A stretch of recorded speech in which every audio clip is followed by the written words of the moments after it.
Olá, sejam todos muito bem-vindos a mais um Evangelho no Lar. Em especial, hoje vamos fazer o Evangelho no Lar online. Na verdade sempre fazemos, né? Mas hoje seria um dia dos trabalhos presenciais. Então, decorrente da pandemia e de outras diversidades, preferimos manter um pouco distanciados ainda do trabalho presencial. Sei que estávamos fazendo esse tratamento, então neste momento nós preferimos fazer um evangelho à distância.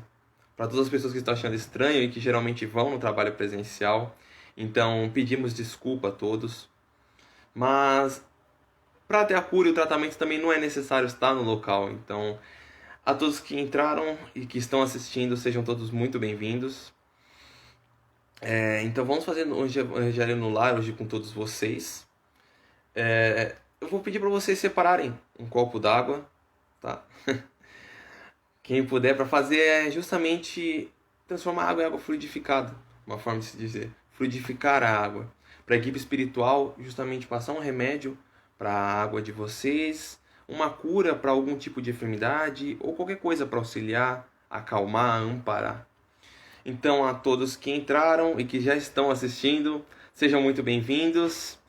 Ediline, boa tarde, Lucas. Boa tarde, Ediline. Luciane, boa tarde. Cláudia, Aparecida, Maristela, Elvira, boa tarde a todos que estão entrando e que estão aqui, sejam muito bem-vindos. Então, que possamos dar início à nossa prece inicial.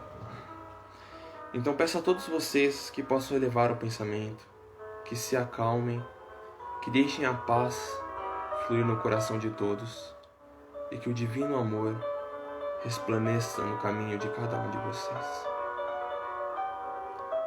Pai nosso, que estais no céu, santificado seja o vosso nome. Venha a nós o vosso reino. Seja feita a vossa vontade, assim na terra como no céu. O pão nosso de cada dia nos dai hoje. Perdoai as nossas ofensas, assim como nós perdoamos a quem nos tem ofendido. E não nos deixeis cair em tentação, Senhor. Nós livrarmos de todo e qualquer mal. Amém. Bom, boa noite a todos. E possamos adentrar então no nosso tema do Evangelho de hoje. Logo após a nossa palestra, vamos fazer vibrações para todas as pessoas que estão buscando. Aqueles que entraram agora, por favor, separem água fluidificada para que ela seja fluidificada para a equipe espiritual. É um remédio para todos. Então vamos começar em si a leitura do Evangelho. E hoje o tema, como vocês já sabem, é Bem-aventurados misericordiosos. Perdoai para que Deus vos perdoe. Bem-aventurados misericordiosos, porque eles alcançarão a misericórdia. Porque se vós perdoastes aos homens as ofensas que tendes, deles também vosso Pai Celestial vos perdoará. Vós perdoastes os pecados, mas se não perdoastes aos homens, tampouco vosso Pai perdoará os vossos pecados.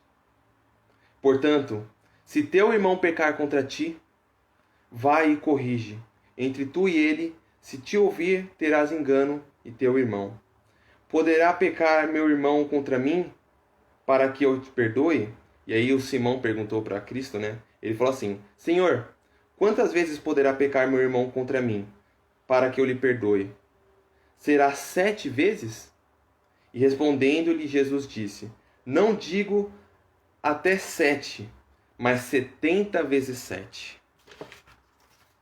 Bom, então, para que possamos entender um pouco mais dessa passagem, justamente dos bem-aventurados, né? Que são os misericordiosos, vamos entrar num contexto que é justamente uma das virtudes. Uma das maiores virtudes de Jesus é justamente qual? A misericórdia. E um dos grandes ensinamentos que Jesus veio nos passar é essa comunhão, tanto todo tipo de religião nos ensina e nos mostra, para entrarmos em comunhão com Deus. Essa comunhão que estamos tanto buscando e tanto vamos em diversos templos religiosos para encontrar. para desenvolver justamente essa comunhão com o nosso Pai, primeiro é necessário que desenvolvamos para nós mesmos, para com o nosso próximo, e aí sim vamos conseguir desenvolver com Deus. Então Jesus, não é à toa que ele resume os mandamentos em 2 tipos, porque os mandamentos todos conhecem, são os 10 mandamentos de Moisés, que ele psicografou na montanha, no Monte Sinai. E justamente Jesus se atenta a reduzir os 2 mandamentos em 2 tipos, para envolvermos essa sintonia e essa comunhão com Deus. Só que ainda somos espíritos que estamos no estágio muito pouco evoluídos. Então não conseguimos ter essa conexão direta com Deus. É algo muito difícil, porque justamente o nosso grau evolutivo é muito baixo, ainda não somos espíritos puros, para que possamos ter uma conexão direta com o nosso Pai, essa comunhão perfeita. Então ainda temos que nos atentar em uma coisa. Se quisermos ter essa comunhão com Deus, primeiro temos com o nosso próximo. Por quê? Para o nosso grau evolutivo, que ainda estamos muito baixos, o próximo é o nosso caminho para que possamos chegar até Deus. Então amar, ajudar, ter misericórdia com aquele que está ao seu lado, amparar ele, esse é o caminho para você que quer ter conexão com Deus, quer ter esse vínculo. Porque não é à toa que através dos nossos irmãos é onde Deus nos convida para a legítima adoração. Então se você quer adorar a Deus, se você quer realmente adorar, demonstrar para Ele que você o ama, ame ao seu próximo. Não é à toa que Jesus tanto se atentou a mostrar isso, a todas as passagens dele. Aquele que se expressa em serviço do semelhante, está se expressando em serviço de Deus. Quer adorar a Deus? Não vá num pedestal e fique rezando em voz alta. Adore-o amando aquele que precisa, amando aquele que sofre e que necessita de amparo. Talvez até aquele que esteja ao seu lado e que você não sabe, que está passando por uma situação difícil. Fique ao lado dele, auxilie-o, pois uma das melhores formas de você mudar a vida de alguém e a sua própria é estando ao lado daquela pessoa que tanto necessita de ajuda. E não é à toa que João Evangelista, na primeira epístola dele, faz uma citação. Ele diz assim: aquele que diz que ama a Deus, mas que se aborrece, em outro idioma, né, também ele diz assim, que odeia o seu irmão, é um mentiroso. Porque como amar a Deus se a quem você não vê? Então como amar a Deus que você não vê, não amando o seu irmão, aquele que você vê? Então como você pode amar a Deus, aquele que não é palpável, e aquele irmão ao seu lado que é palpável, que você pode ver, você não ama? Você não vai conseguir ter um amor tão grande com Deus se você não estiver esse amor com o seu próximo. Então é justamente isso. O amar ao próximo é uma ponte, é um vínculo, é uma conexão entre você e Deus. E tanto até que André Luiz faz essa citação. Ele diz assim: entre Deus e nós, o próximo é a ponte. É o que nos conecta a Deus. E assim, justamente Jesus vem nos mostrar e possuir que a comunhão com Deus, que primeiro, para que possamos ter a comunhão com Deus, é necessário ter a comunhão com o nosso próximo. E aí o mestre vem justamente nos mostrar a parábola do bom samaritano, que é uma forma de explicar essa passagem. Que a parábola, na verdade, do bom samaritano foi uma forma de responder a uma pergunta de um doutor da lei que veio falar para Jesus, né? Que ele perguntou, tá justamente no Evangelho de Lucas, capítulo 10. Então quem quiser se atentar, dá uma olhada, tá nessa passagem do Evangelho. Então o que acontece? Para quem não sabe quem são os doutores da lei, eles são justamente homens que estudam o Antigo Testamento, naquele contexto, né, histórico, e eles usam e fazem, através desse estudo, assimilarem esse conteúdo e poder passar no dia a dia e na vida das pessoas. Então, como tudo que eu aprendi no Antigo Testamento eu posso aplicar na minha vida? Então, esses são os doutores da lei. Eles têm essa missão de justamente passar os conhecimentos evangélicos do Antigo Testamento para o povo aprender, e aplicar na vida. E aí ele chega e pergunta assim para Jesus, né? Ele pergunta assim, o doutor da lei: como farei para obter a vida eterna? Porque uma das coisas que sempre o Evangelho se atentou a dizer foi sobre a vida eterna. E aí ele chega e fala isso para Jesus. Só que Jesus, né, como um grande pedagogo que ele joga essa resposta, essa pergunta dele, usando outra pergunta. Então o que acontece? Ele fala assim, o que está escrito na lei? Então o que já está escrito na lei é uma forma de ele poder ir para a vida eterna, para conseguir alcançar a vida eterna. Porque um dos problemas que ainda acontecem é interpretar as leis erradas. O que acontece com o Evangelho até hoje? Interpretação equivocada dele. E causa o quê? Problemas. Interpretações erradas, causando coisas piores ainda. Então, depois disso, né? Após isso, Jesus faz aquela citação famosa. Então ele chega para o doutor da lei e fala assim, após dizer isso, ele menciona assim, amar a Deus sobre todas as coisas e ao próximo como a si mesmo. Isso não está exatamente no Evangelho de Lucas, exatamente dessa forma. Então, tem uma versão que está no Evangelho de Mateus, que é dessa passagem. E aí ele diz isso para o doutor da lei. Só que a gente ainda não sabia, muitas pessoas não sabem, que essa fala de Jesus não é dele. Ele pegou do Antigo Testamento e repassou. Tanto até que o doutor da lei já sabia disso. Como ele era estudioso do Antigo Testamento, então ele chega para Jesus e fala assim... E ele continua a citação e fala outra parte da citação, que é amar ao próximo como a si mesmo, respondendo a Jesus. E aí Jesus, né, com essa vasta experiência que ele já tem de bilhões de anos de evolução, ele vê que é uma resposta fácil, né, de se dar, porque ele já tem conhecimento daquela área. Então era fácil só jogar uma resposta dessa para Jesus. Então Jesus assim responde a ele e fala assim, respondeste bem, fazei isso e viverás. Aí fica assim, como assim? Fazer isso e viverás. Aplique na prática os seus ensinamentos, as suas leis. E aí sim, você vai viver a vida eterna. Porque é fácil, a teoria é muito fácil. Mas aplicar isso na prática é difícil. Então, né, percebendo essa situação, o doutor da lei tenta se justificar para Jesus falando. Tanto até que no Evangelho está escrito assim, e tentando se justificar. E aí o doutor da lei tá assim, com medo, né? Porque ele não sabe o que dizer. E aí ele fala para Jesus, e quem é o meu próximo? E aí então que Jesus começa a contar a parábola do bom samaritano. Eu não vou contar a parábola completa, mas eu vou me adentrar nos quesitos dela. Então é assim, na parábola, os sacerdotes e os levitas, eles simbolizam o quê? A cultura com relação a Deus. Então, naquela cultura, naquela época, era a relação com Deus. Então, isso que os sacerdotes e os levitas simbolizavam. Tanto até que, na visão dos doutores das leis, eles achavam que só esses tinham comunhão com Deus.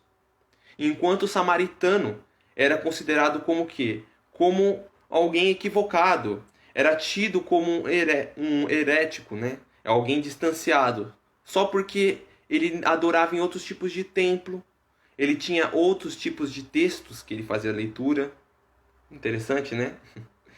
Mas Jesus, para justamente fazer esse relacionamento entre Deus com o próximo, ele mostra o quê?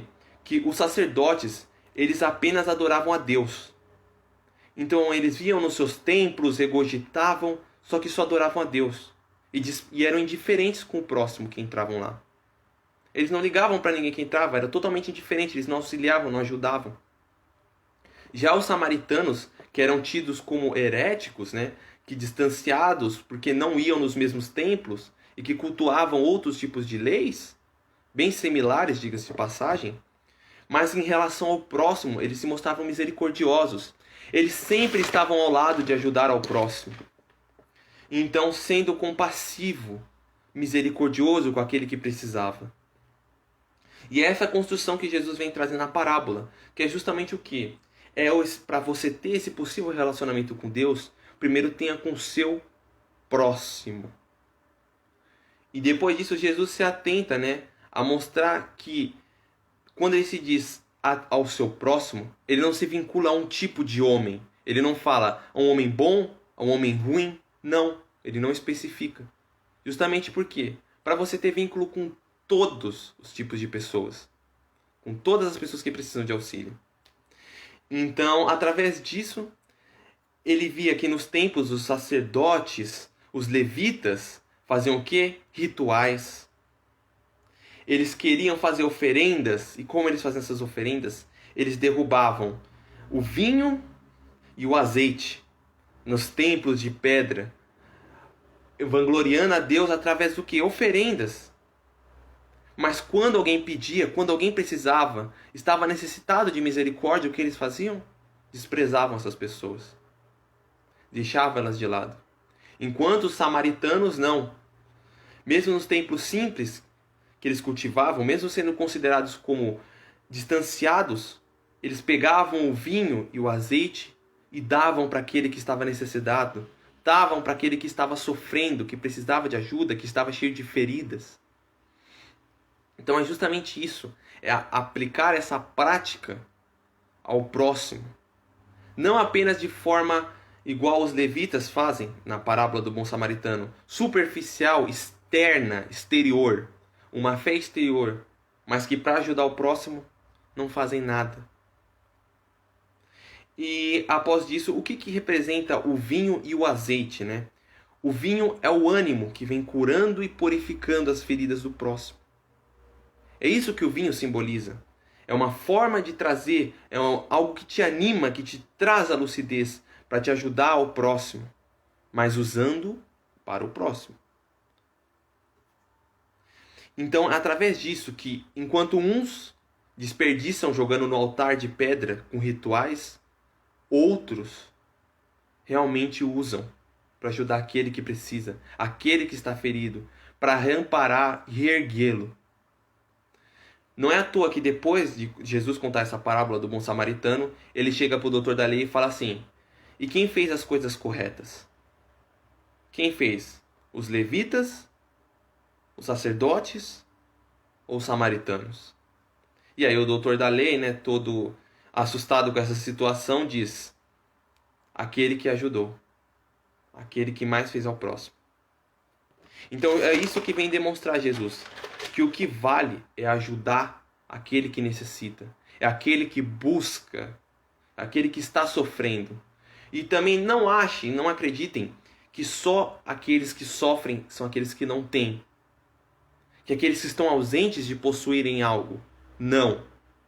Mas também aqueles que possuem muito.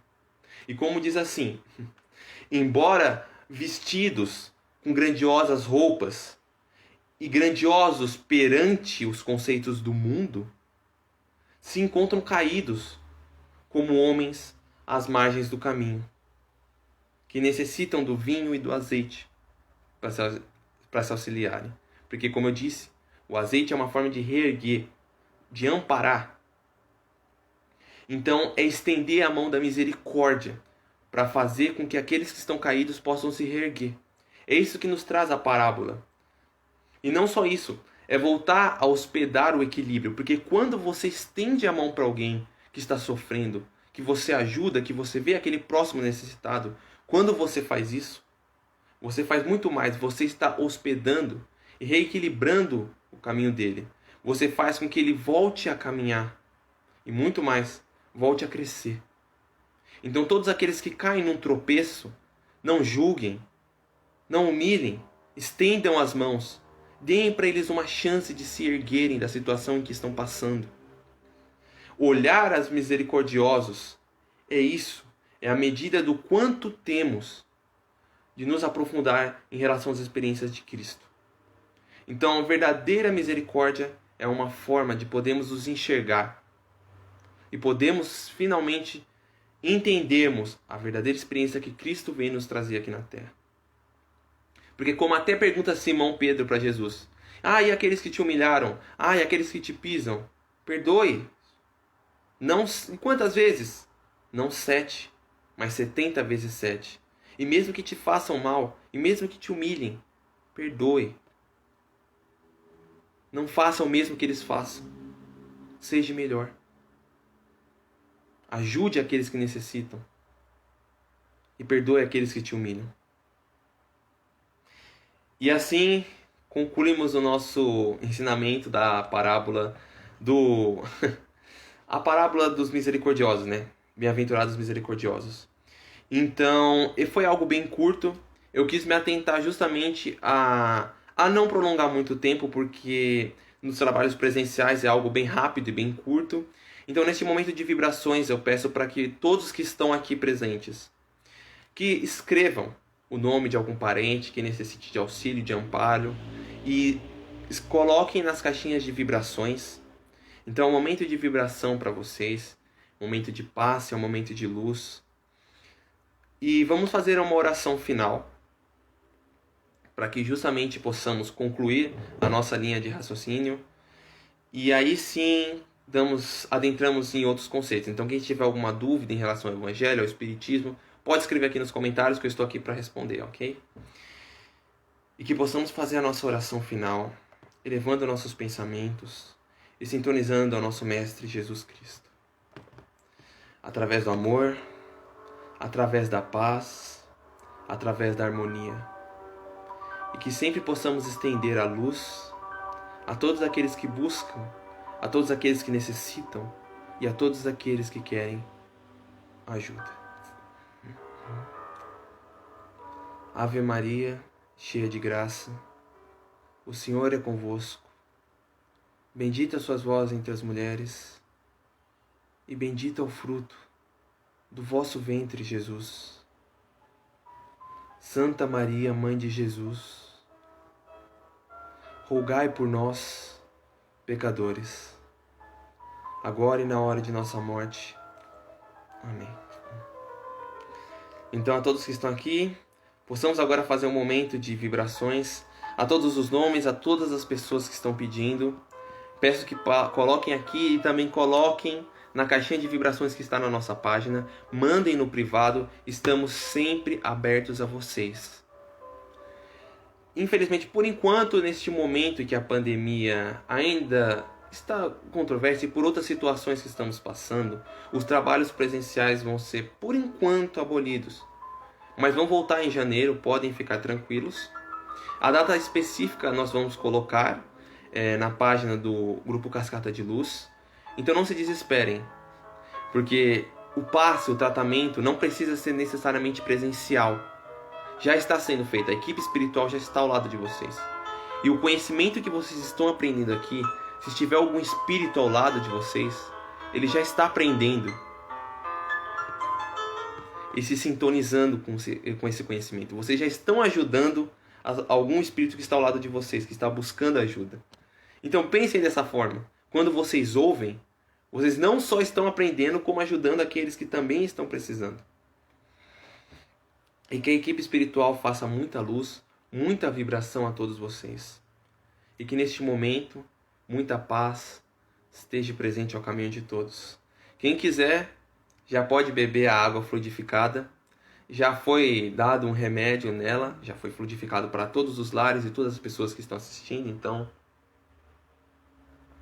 podem bebê-la. Ela é um medicamento, ela vai auxiliar e amparar vocês nesse momento.